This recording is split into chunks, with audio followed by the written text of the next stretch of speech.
घोरामू में खिचड़ी का त्योहार सबसे बड़ा जंग का मैदान था। लल्लू, जो गांव का खुद को एरो इंजीनियर कहता था, ने एक छोटे दरवाजे के साइज की पतंग बनाने का फैसला किया।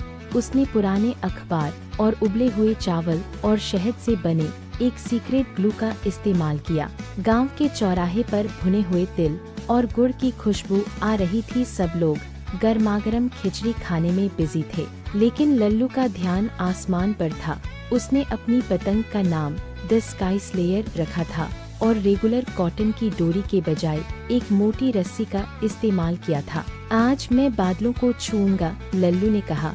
उसने रस्सी टीटू को दी और हवा के खिलाफ दौड़ा। बड़ी पतंग कराह उठी। अचानक एक झोंका लगा और भूखे बाज की तरह ऊपर की ओर उछल गई। भीड़ ने दाल का मुन लेकर खुशी से चिल्लाया, लेकिन लल्लू का सीक्रेट चावल शहद वाला ग्लू जिले की हर मधुमक्खी को अपनी ओर खींच रहा था। कुछ ही मिनटों में एक छोटा झुंड द स्काई स्लेयर के चारों ओर चक्कर लगा रहा था। पतंग सिर्फ उड़ ही नहीं रही थी, वह भिन-भिना भी रही थी। वह मधुमक्खी के एक बड़े हवा में तैरते हुए छत्ते जैसी लग रही थी।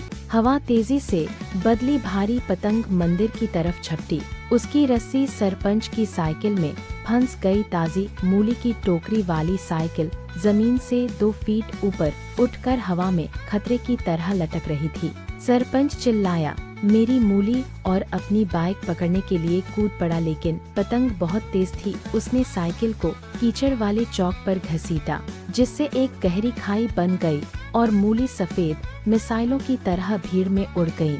लल्लू ने पीछे हटने की कोशिश की, लेकिन मधुमक्खियां अब गुस्से में थी। उन्होंने पतंग को छोड़ दिया और उस जगह की ओर चल पड़ी जहां से बदबू आ रही थी।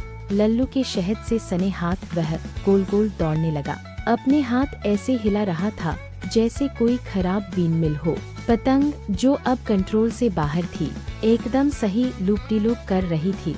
उसने अपनी मोटी रस्सी गांव के इकलौते लाउडस्पीकर के चारों ओर लपेट दी, जिस पर लोकगीत बज रहे थे। एक जोरदार धड़ के साथ स्पीकर अपने पोल से खींचकर उतार दिया गया। अब द स्काई स्लेयर एक साइकिल और एक लाउडस्पीकर के साथ उड़ रहा था। लोकगीत बंद नहीं हुआ। जैसे जैसे पतंग और ऊपर जाती गई, उसकी आवाज बस धीमी होती गई। यह दुनिया का पहला उड़ने वाला म्यूजिकल मूली गिराने वाला ट्रांसपोर्ट था। गप्पू, जो वहाँ का जोकर था, ने ऊपर देखा। लल्लू, तुम्हारी पतंग में एक टूरिस्ट से ज्यादा सामान है। गांव वाले इतनी जोर से हंसे कि उनकी खिचड़ी लगभग गले में अटक गई।